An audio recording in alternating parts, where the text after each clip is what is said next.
Hello बेटा, very good evening to all of you. आप सभी को सब नमस्कार। कैसे हो? सारे बढ़िया हो, मस्त हो, मजे में हो? ठीक बेटा, आज की इस क्लास में हम लोग बिल्कुल एक नया टॉपिक शुरू करेंगे। जैसा कि आपने पढ़ लिया होगा, टॉपिक का नाम बच्चों क्या है? टॉपिक का नाम है डीमोनेटाइजेशन, जिसको हम हिंदी में कहते हैं विमुद्रीकरण। इसका मतलब आप सब ऑलरेडी जानते ही है। तो आपके सामने ही ये स्थिति हमारे देश में एक बार आई थी और ये आप सबके सामने सब हुआ था, तो आप इसका मतलब लगभग जानते ही है। तो आज की क्लास में हम कवर क्या करेंगे? एक तो पहले इसका प्रॉपर मीनिंग क्या है, दूसरा कि क्या ये पहली बार हुआ है या इससे पहले भी हो चुका है, और इससे पहले हो चुका है तो कब कब हुआ है, तीसरा हम लोग जानेंगे कि इसके क्या फायदे हैं और इसके क्या नुकसान है, और फिर इकोनॉमी पर, अर्थव्यवस्था पर इसके क्या इंपैक्ट पड़े। बेटा एग्जाम के पॉइंट ऑफ व्यू से ये इंपॉर्टेंट है, ठीक है। एग्जामिनर इससे क्वेश्चन पूछ सकता है, तो आपको इसको काफी अच्छे से पढ़ना है। और भले ही मान लो चलो एग्जाम में ना आए, लेकिन फिर भी आपके सामने हुआ था ये, तो आपको उसके फायदे नुकसान के बारे में पता होना चाहिए। जस्ट फॉर नॉलेज आपको उसके बारे में पता होना चाहिए। तो चलो बेटा शुरू करते हैं आज के टॉपिक को, जिसका नाम क्या है? डीमोनेटाइजेशन, विमुद्रीकरण।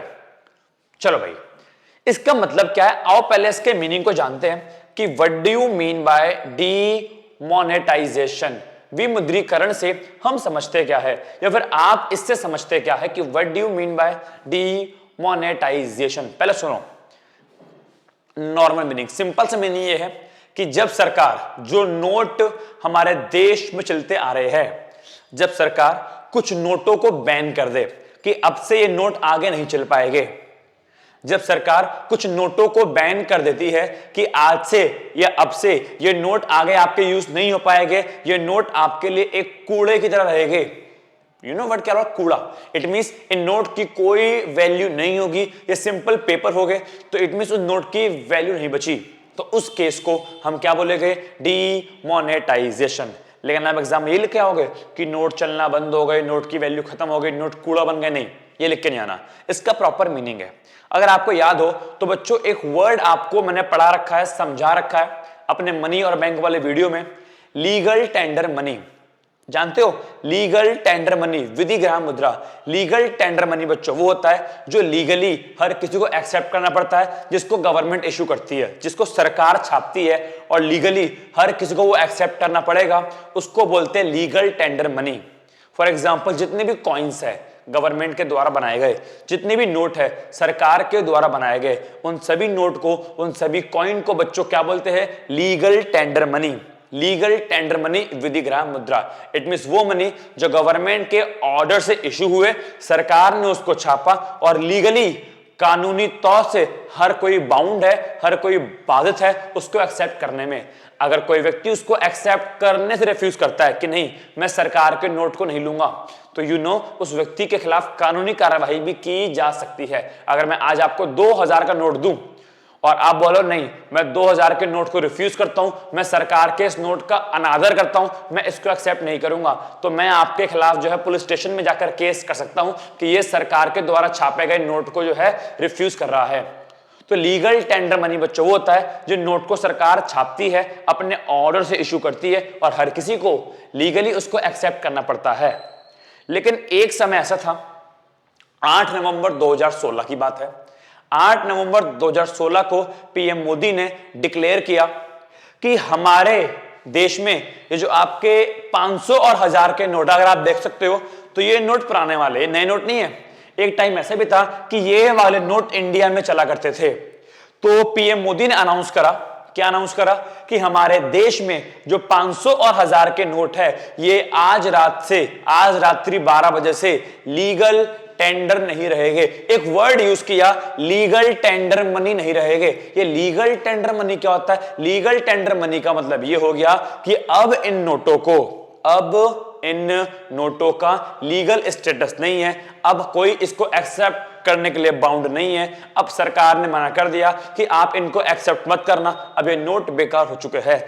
जब तक इनका लीगल स्टेटस था, जब तक ये लीगल टेंडर मनी थे, तब तक ये नोट देश में चलते थे। लेकिन जब से इस नोट का, इन नोटों का लीगल टेंडर स्टेटस छीन लिया, मैं बार बार वर्ड यूज कर रहा हूं लीगल टेंडर। लीगल टेंडर का मतलब होता है वो नोट जो सरकार ने शुक्र है, जब से 500 और 1000 के नोटों का लीगल टेंडर स्टेटस छीन लिया कि ये लीगल टेंडर मनी नहीं रहेंगे, तब से बच्चों 500 और 1000 की नोट की वैल्यू खत्म हो गई।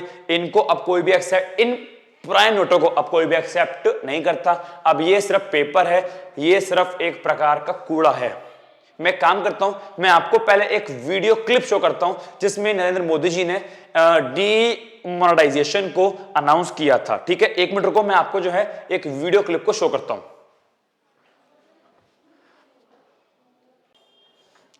हाँ जी, तो चलो मैं आपको क्लिप दिखाता हूं कि इसको जब अनावश्यक, आप सबने टीवी पर अपने टाइम पर देखी भी होगी, बट एक बार अगेन देख लो।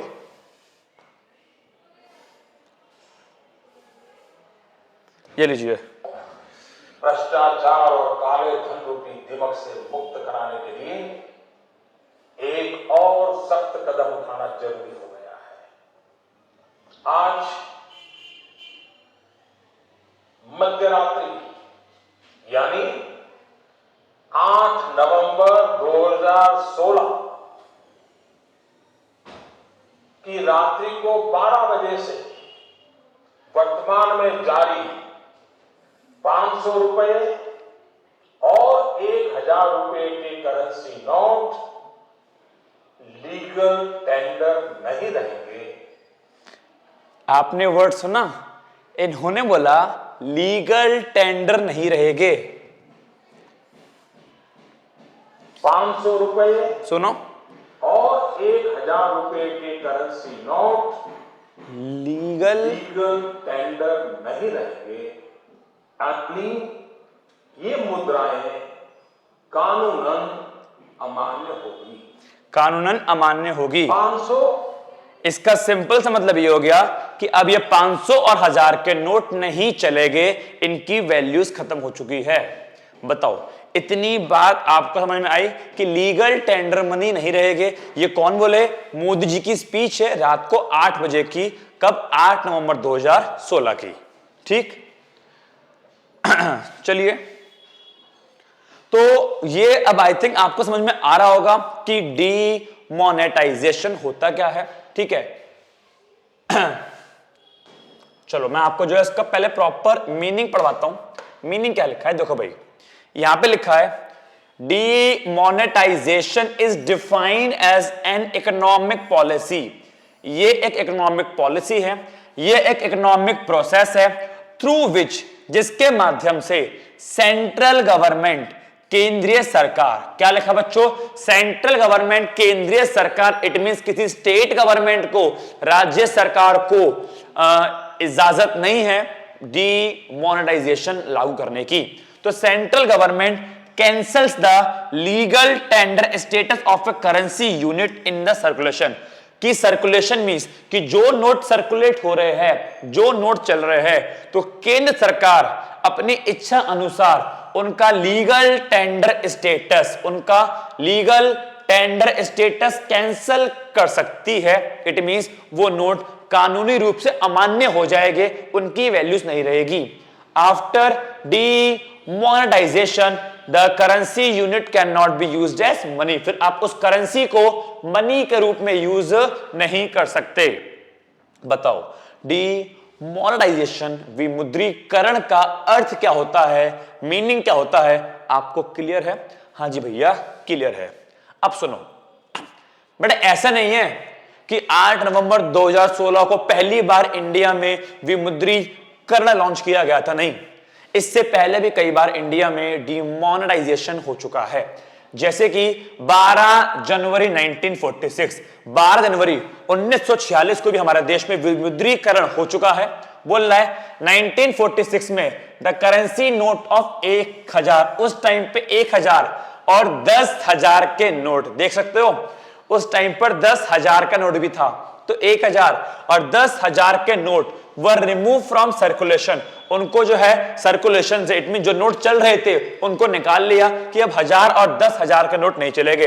हाउएवर बोथ द नोट्स वर रीइंट्रोड्यूस्ड, बाद में उन दोनों नोट को अगेन इंट्रोड्यूस किया गया 1954 में। और तो और 5,000 की करेंसी, तब एक नया नोट, एक एडिशनल इंट्रोडक्शन, एक नया नोट भी आया 5,000 का नोट। देख रहे हो, उस टाइम पे 1000, 5,000 और 10,000 के भी नोट थे। ठीक है, फिर उसके बाद एक बार अगेन और हुआ, 16 जनवरी 1978, 16 जनवरी 1978 को prime minister of India Morarji Desai, बेटा कौन थे? मोरारजी देसाई प्राइम मिनिस्टर थे। तो prime minister of India Morarji Desai announce the currency ban of rupees 1000, 5000 and 10,000। It means जो 1954 में 1000, 5000 और 10,000 आए थे उनको एक बार अगेन बैन कर दिया, सर्कुलेशन से उनको बाहर निकाल दिया। The sole aim of the ban was to curb, बेटा कर्व मींस बाहर निकालना, कर्व मींस बाहर निकालना। The sole aim of the ban was to curb black money generation in the economy, कि जो ब्लैक मनी जनरेट हो रहा है उसको बाहर निकाला जाए, उसे खत्म किया जाए। और प्रेजेंट की बात करें, हाल ही की बात करें कि हाल फिलहाल में कब हुआ, तो 8 नवंबर 2016। आप जानते हो कि हाल फिलहाल में 8 नवंबर 2016 को भी 500 और 1000 के नोट का, जो 500 और 1000 की करेंसी थी, जो 500 1000 के डिनोमिनेशन थे, डिनोमिनेशन का बच्चों आप सिंपल समझ सकते हो टाइप्स ऑफ करेंसी, ये टाइप ऑफ करेंसी, ठीक है ना।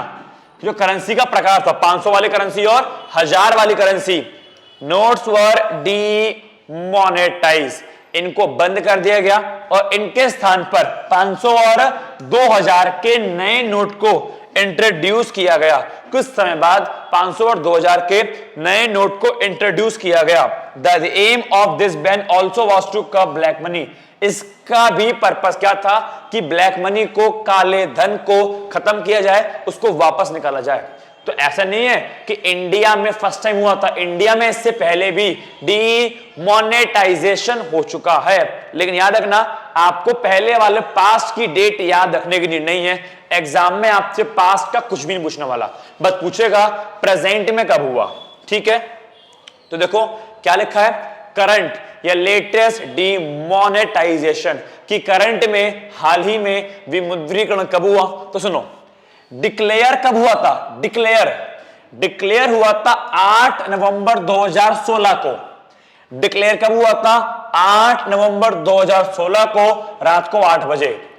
एप्लीकेबल कब से हुआ था, उसके एक दिन बाद 8 नवंबर को बोला था कि आज रात 12 बजे के बाद से 500 1000 के नोट की वैल्यू खत्म। इसका सिंपल सा मतलब ये हो गया कि रात के 8 बजे से 12 बजे तक, इट मीन रात के 12 बजे तक 500 1000 के नोट की वैल्यू थी। 12 बजते ही नेक्स्ट डे लग गया, 9 तारीख लग गई और तब से ही विमुद्रीकरण स्टार्ट हो गया। और ये कब तक चला, 30 दिसंबर 2016 तक चला, कि 30 दिसंबर 2016 तक आप जो है इसको बैंक में जाकर एक्सचेंज कर सकते हो, अपने पैसे को बैंक में जमा करवा सकते हो। समझ में आपको इतना आया कि नहीं आया। तो करंट की बात करें, लेटेस्ट की बात करें, तो लेटेस्ट में करंट बच्चों आपको ये हुआ था। चलो अब बेटा बढ़ते हैं आगे की ओर। अब देखो, अब एग्जाम में क्या पता आपसे पूछ ले कि डीमोनेटाइजेशन के, विमुद्रीकरण के रीजन क्या थे, किन कारण से इसको अप्लाई किया गया, इसके ऑब्जेक्टिव क्या थे, उद्देश्य क्या थे, या इससे हमको फायदा क्या मिले, एडवांटेज क्या हुए। तो सबसे पहला ऑब्जेक्टिव, सबसे पहला पर्पस ये था कि भाई इंडिया में जो भी ब्लैक मनी घूम रहा है, जिसके पास भी ब्लैक मनी है, वो ब्लैक मनी आ जाए। पहली बात तो आधे लोगों को पता नहीं होता कि ब्लैक मनी होता क्या है। बहुत से लोग बोलते हैं ब्लैक मनी वो होता है जिसके ऊपर लोग टैक्स पे नहीं करते। अरे भाई मेरी इनकम 5 लाख से कम है, मैं टैक्स पे नहीं करता, तो क्या मेरा 5 लाख वाला पैसा ब्लैक मनी होगा? नहीं, ये रॉन्ग है। ब्लैक मनी आप समझते हो कि जो व्यक्ति जिस इनकम पर टैक्स पे नहीं करता वो ब्लैक नहीं। बेटा ब्लैक मनी वो होता है जिसका आपके पास कोई रिकॉर्ड नहीं है। मैं स्कूल जाता हूं, बच्चे की फीस, मैं सॉरी स्कूल नहीं, बच्चे मेरे पास पढ़ने आते हैं, मैं उनसे फीस लेता हूं, मैं प्रॉपर उसका रिकॉर्ड रखता हूं कि इस बच्चे से कितने रुपए है। तो जो मेरी सारी इनकम है बेटा ये मेरा व्हाइट मनी है, बिकॉज मेरे पास इसका रिकॉर्ड है। जिस इनकम का, जिस पैसे का इंसान के पास रिकॉर्ड नहीं होता उसको बोलते हैं 2 नंबर वाला पैसा, उसको बोलते हैं ब्लैक मनी। तो सरकार चाहती थी कि हमारे इकोनॉमी में जितना भी ब्लैक मनी सर्कुलेट हो रहा है, जितना भी काला धन घूम रहा है, वो सारा का सारा पैसा निकल जाए, वो सारा का सारा पैसा बाहर आ जाए। तो सबसे पहला पर्पस क्या था, अनअर्थ ब्लैक मनी। बेटा अनअर्थ मींस होता है बाहर निकालना।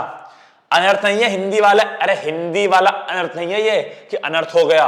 अनर्थ मींस बेटा बाहर निकालना। तो जो भी ब्लैक मनी था, जो भी काला धन था, उसको हम अपनी इकोनॉमी से बाहर निकालना चाह रहे थे।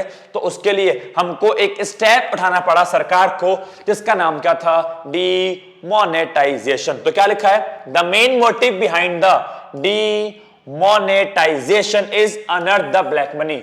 जो ब्लैक मनी है उसको बाहर निकालने का जो एक हमारे पास सोर्स था वो क्या था, डीमोनेटाइजेशन। बोला है which is illegally collected and the government has no record of it. Black money वो पैसा होता है जिसको इलीगली अवैध रूप से कमाया गया है और सरकार के पास उसका कोई रिकॉर्ड नहीं है। भाई सरकार के पास अकाउंट में कितना आ रहा है, सरकार को दिख रहा है अकाउंट में कि देश में 2000 करोड़ रुपए, एग्जाम्पल ले रहा हूं कि सरकार के अकाउंट में, सरकार के पास जो बुक्स है उसके अकॉर्डिंग लग रहा है कि देश में 2000 करोड़ रुपए है। लेकिन जब चेक करा तो देश में 3000 करोड़ रुपए निकले। जो 1000 करोड़ एक्स्ट्रा आया वही क्या है, ब्लैक मनी है। बिकॉज सरकार के पास उसका रिकॉर्ड नहीं है, हमारे पास उस इनकम का रिकॉर्ड नहीं है, आपके पास उस इनकम का रिकॉर्ड नहीं है। तो जिस इनकम का आपके पास रिकॉर्ड नहीं है, आप नहीं बोल सकते कि ये पैसा मैंने कहां से कमाया, वो पैसा ही ब्लैक मनी कहलाता है। अगर कोई व्यक्ति बोले ये पैसा मेरा यहां का है, ये पैसा यहां का है, ये पैसा यहां का है, तो वो ब्लैक मनी नहीं है। जिसका रिकॉर्ड ही नहीं है, मैं पूछूं ये वाला पैसा कहां का है, तो आप चुप, इट मींस वो ब्लैक मनी है। आपने वो देखी मूवी रेड, अगर आप लोगों ने रेड मूवी देखी हो, जो अजय देवगन की मूवी है, उसमें आपको चलेगा पता ब्लैक मनी क्या होता है, रेड कैसे पड़ती है। एक बार अगर वो मूवी ना देखी हो तो मैं सजेस्ट करता हूं वो मूवी देखना, बेटा वो मूवी आपके देखने लायक है, वो मूवी अच्छी है, ठीक है। तो पहले क्या हो गया आपका, अनर्थ ब्लैक मनी की डीमोनेटाइजेशन का पर्पस था ब्लैक मनी को बाहर निकालना, इकोनॉमी के अंदर जो ब्लैक मनी घूम रहा है उसको बाहर लेके आना। दूसरा क्या था, रिड्यूसिंग टेररिज्म फंड। ऐसा कहा जाता है कि जो भी ब्लैक मनी होता है, जो भी काला धन होता है, उसका यूज टेररिस्ट के लिए।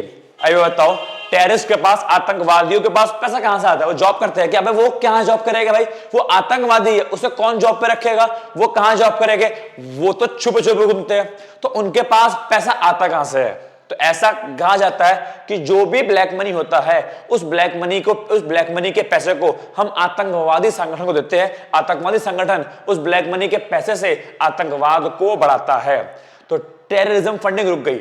मान लो, एज्यूम कर लो कि ऐसा होता है कि हां ब्लैक मनी का यूज आतंकवाद को बढ़ाने के लिए, आतंकवादियों को पैसा देने के लिए किया जाता है। तो जब मार्केट में ब्लैक मनी ही नहीं रहेगा तो ऑब्वियस बात है आतंकवादी को, टेररिस्ट को पैसा नहीं मिलेगा। टेररिस्ट फंडिंग, आतंकवादी के पास पैसा जाना रुक जाएगा। तो आतंकवादी के पास फंडिंग कम हो, आतंकवादियों को पैसा ना मिले, तो कंपलसरी था कि डीमोनेटाइजेशन करो। फॉर एग्जांपल, आतंकवादियों के पास आतंकवादियों के पास हजार के बहुत नोट है, लेकिन जब नोट जब हजार के नोट चलना बंद हो गए तो ऑब्वियसली बात है आतंकवादियों के पास जो पैसा रहेगा सारा बर्बाद हो जाएगा। तो रिड्यूसिंग टेररिज्म फंडिंग को कम करने के लिए इसे किया गया। तो क्या बोलता है, the another motive behind demonetisation in India is to reducing terrorism funding, कि आतंकवाद को मिलने वाला पैसा कम हो जाए, इसलिए इसको लाया गया। This black money was used by terrorist for attack in India. इस काले धन का प्रयोग आतंकवादी करते हैं इंडिया में अटैक करने के लिए। उनके पास पैसा कहां से आया, सोचो ना, आतंकवादियों के पास पैसा कहां से आएगा, यही पैसा ब्लैक मनी आतंकवादियों को प्रोवाइड कराया जाता है इंडिया में अटैक करने के लिए। हमारे देश में हमारे गद्दार है, वही गद्दार इन आतंकवाद को देते हैं पैसा और वही आतंकवादी इंडिया में करते हैं अटैक। समझ में आ गया। तो 2 पॉइंट हो गए कि विमुद्रीकरण क्यों लाया गया या उसके क्या फायदे हैं। तीसरा, इंक्रीज गवर्नमेंट रेवेन्यू, बड़ा इससे गवर्नमेंट का रेवेन्यू बढ़ा, इससे सरकार की इनकम बढ़ी। आप जानते हो कि ब्लैक मनी एक इलीगल मनी है और जो चीज इलीगल होती है, ब्लैक मनी क्या है बच्चों, एक इलीगल मनी है, और वो इलीगल मनी क्या करेगी, सरकार अपने कब्जे में ले लेगी। जिस पैसे का आपके पास रिकॉर्ड नहीं है सरकार उसको जब्त कर लेती है। जब घर में इनकम टैक्स वालों की रेट पड़ती है तो जिस पैसे का रिकॉर्ड हम लोग नहीं दे पाते, सरकार उस पैसे को जब्त करके अपने पास ले जाती है। इससे अल्टीमेटली सरकार की इनकम बढ़ती है।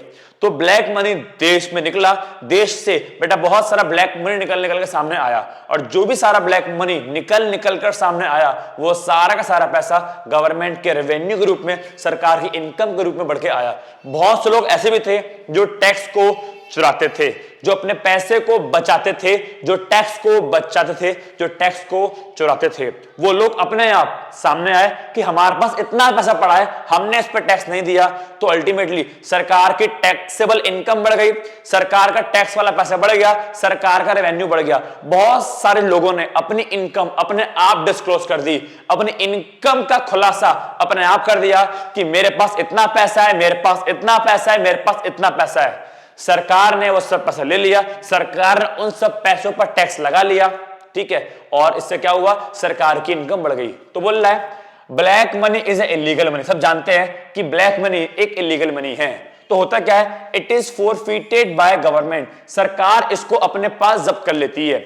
इट इंक्रीजेस गवर्नमेंट रेवेन्यू, इससे सरकार की रेवेन्यू, सरकार की इनकम बढ़ती है। And on the other hand, दूसरी ओर, ड्यूरिंग डी मोनेटाइजेशन, विमुद्रीकरण के दौरान tax evader had to disclose their income in front of government.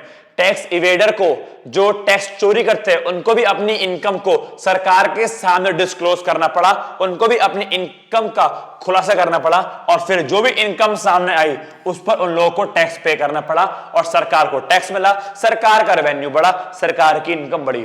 तो ये था फायदा नंबर 4। और आखिरी फायदा, प्रमोट कैशलेस ट्रांजैक्शन। बेटा इससे कैशलेस ट्रांजैक्शन बढ़ी, इससे जो है बेटा ऑनलाइन ट्रांजैक्शन बढ़ी। बिकॉज एक टाइम ऐसा आ गया था कि लोगों के पास कैश नहीं था, तो ट्रांजैक्शन करने के लिए कैश के स्थान पे बेटा cashless transaction, online payment, digital payment का यूज किया गया। बेटा भीम यूपीआई ऐप का खूब यूज हुआ, गूगल पे का यूज हुआ, फोन पे का यूज हुआ, बेटा पेटीएम का यूज हुआ, और अगर शायद आपको ना पता हो, अब तो व्हाट्सएप का भी अपना पेमेंट सिस्टम है। आप व्हाट्सएप के थ्रू भी पेमेंट कर सकते हो। अगर आप व्हाट्सएप खोलोगे तो आपके साइड में जब आप राइट क्लिक करते हो तो वहां पर पेमेंट का ऑप्शन भी आता है। तो अब आप जो है व्हाट्सएप के थ्रू भी पेमेंट कर सकते हो। व्हाट्सएप के अंदर भी अब तो पेमेंट का ऑप्शन अवेलेबल हो चुका है। समझ में आ गया? तो भाई प्रमोट कैशलेस ट्रांजैक्शन, जब हमारे पास कैश की कमी थी विमुद्रीकरण के दौरान, तो उस समय कैशलेस ट्रांजैक्शन को बेटा प्रमोट किया गया। तो क्या लिखा है, एट दैट टाइम बोले तो उस समय जब नोटबंदी हुई, तो at that time there was scarcity of cash. बेटा कैश की कमी पड़ गई थी, कैश की शॉर्टेज हो गई थी। एज अ रिजल्ट, जिसकी वजह से people had to start digital payment, लोगों ने डिजिटल पेमेंट, ऑनलाइन पेमेंट करना स्टार्ट कर दिया।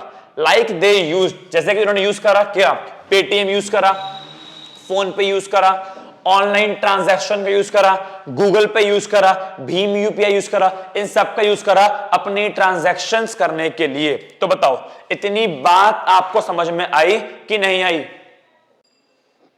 तो भैया फायदे तो हम सबको क्लियर है, फायदे क्या हुए, लेकिन क्या फायदे हुए, कुछ नुकसान भी हुए। लेकिन बेटा मेरी एक बात को सुनना बहुत ध्यान से, अगर एग्जाम में आ जाए कि विमुद्रीकरण से हमको बहुत नुकसान हुए, तो बोलना नहीं, गलत है। शॉर्ट रन में कुछ समय के लिए हमको प्रॉब्लम फेस करनी पड़ी थी, बस कुछ समय के लिए, लेकिन जब लॉन्ग टर्म की बात की जाए तो हमको फायदे ही फायदे देखने को मिले। तो याद रखना, अगर एग्जाम में आ जाए कि डीमोनेटाइजेशन से हमारे इकोनॉमी पर एडवर्स इंपैक्ट पड़ा, नकारात्मक प्रभाव पड़ा, तो आप बोलोगे हाँ, लेकिन शॉर्ट रन में कुछ समस्या थी, बस कुछ तो बताऊंगा बस मैं, कि शॉर्ट रन में हमको कुछ इनकन्वीनियंट, कुछ असुविधाएं फेस करनी पड़ी।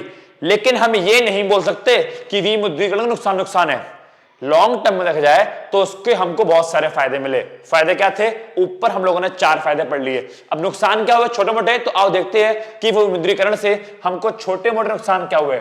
सबसे पहला हाई कॉस्ट, बड़ा सरकार की हाई कॉस्ट आई। बड़ा नोटों को डिस्ट्रॉय करना और डिस्ट्रॉय करने के बाद नए नोट इशू करना कोई आसान काम नहीं है।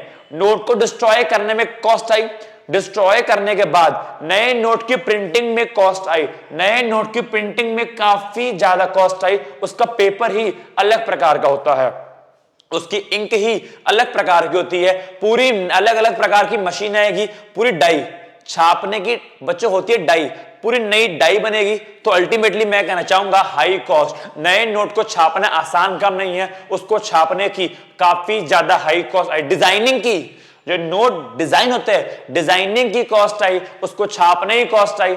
तो सबसे पहला हाई कॉस्ट, गवर्नमेंट को काफी हाई कॉस्ट फेस करनी पड़ी नए नोट को छापने में और पुराने नोट को डिस्ट्रॉय करने में। तो क्या बोल रहा है, the cost of printing new currency was high, नई करेंसी को छापने की कॉस्ट हाई थी, and old notes were destroy by RBI, और आरबीआई ने पुराने नोट को डिस्ट्रॉय कर दिया।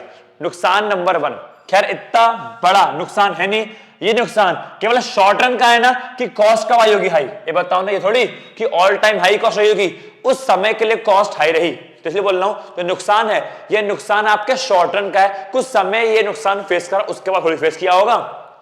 अगला नुकसान, fall in the level of aggregate demand, short run में लिखा भी शॉर्ट रन, कुछ समय के लिए एग्रीगेट डिमांड का लेवल भी कम हो गया। बेटा मार्केट में डिमांड कम हो गई, मार्केट में प्रोडक्शन कम हो गया, मार्केट में जीडीपी का लेवल कुछ समय के लिए डाउन चला गया। क्यों?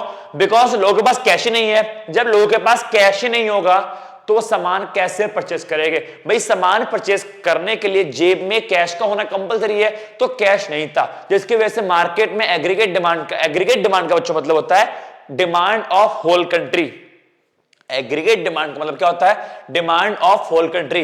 तो पूरे देश में एग्रीगेट डिमांड का लेवल, समग्र मांग का लेवल घट गया, जिसकी वजह से शॉर्ट रन कुछ समय के लिए जीडीपी का लेवल थोड़ा डाउन हो गया। लेकिन अगेन बोल रहा हूं, शॉर्ट रन में नुकसान हमको केवल कुछ ही समय को देखने को मिले, लेकिन फायदे काफी लंबे समय तक के हमको देखने को मिले। अगेन बोल रहा हूं, नुकसान एक्चुअल में नुकसान है ही नहीं है। आप ये बोल सकते हो कुछ प्रॉब्लम सामने आई जिसको हमने टैकल कर लिया, ठीक है। डीमोनेटाइजेशन के नुकसान नहीं थे, बस छोटी मोटी इनकन्वीनियंट थी, छोटी मोटी असुविधाएं थी बस, लेकिन फायदे बहुत थे। इसका प्रॉपर आंसर मैं आपको पीडीएफ में दूंगा कि अगर एग्जाम में ये क्वेश्चन आ जाए तो उसका प्रॉपर आंसर करना क्या है। Don't worry about this, topic समझो, टॉपिक पढ़ो, उसके बाद आप एग्जाम में कोई भी क्वेश्चन इसका है आप करके आ जाओगे। चलो तीसरा, पब्लिक डिससेटिस्फैक्शन। बेटा कुछ समय के लिए पब्लिक को डिससेटिस्फैक्शन, बेटा पब्लिक को समस्या फेस करनी पड़ी। आप देख सकते हो कि लोगों को बैंकों के सामने लंबी लंबी लाइन लगानी पड़ रही थी अपना पैसा जमा करवाने के लिए, अपने कैश को निकालने के लिए। बेटा बैंकों के सामने ये लंबी लंबी कतार लगवानी पड़ रही थी, लोगों का टाइम वेस्ट हो रहा था, उनकी मेहनत वेस्ट हो रही थी। अल्टीमेटली कुछ असुविधाएं, कुछ डिससेटिस्फैक्शन देश की जनता ने भी फेस करी। तो क्या लिखा है? There was long queues means line, कतार। There was long queues in front of bank। बेटा बैंकों के सामने लंबी लंबी लाइन लग रही थी।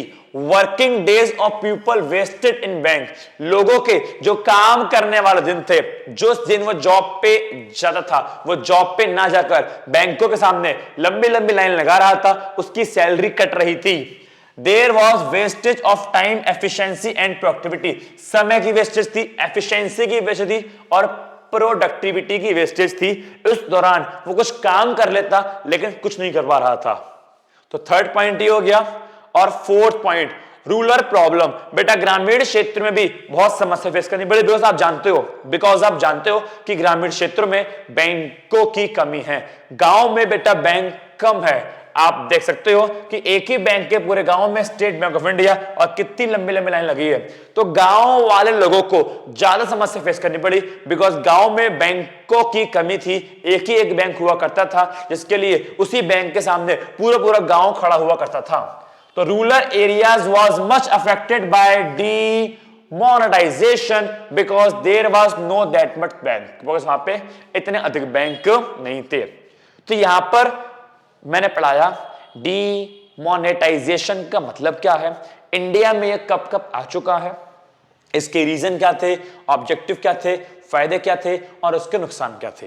ठीक है, तो डीमोनेटाइजेशन की वीडियो यहां पर खत्म करता हूं। ये बस मैंने इसका क्या दिया, आपको पूरा बेसिक समझा दिया। अब इसके ऊपर एग्जाम में क्वेश्चन कैसे बनेंगे, लैंग्वेज कैसे आएगी, कैसे कैसे क्वेश्चन पूछ सकता है, वो मैं आपको कभी और इसकी वीडियो बनाऊंगा। इसका सेकंड पार्ट किसका, डीमोनेटाइजेशन का, जब मैं सेकंड पार्ट बनाऊंगा कभी और, तब मैं आपको बताऊंगा एग्जाम में किस किस टाइप के क्वेश्चन पूछे जा सकते हैं। फिलहाल जो मैंने पढ़ाया आप इस पर ध्यान दो, आप इस बेसिक पे ध्यान दो, ठीक है। तो चलिए बेटा, थैंक यू सो मच, मिलते हैं नेक्स्ट क्लास में, नेक्स्ट वीडियो में, नेक्स्ट लेक्चर में, और जब तक मैं ना मिलूं दुआओं में याद रखना। Thank you so much.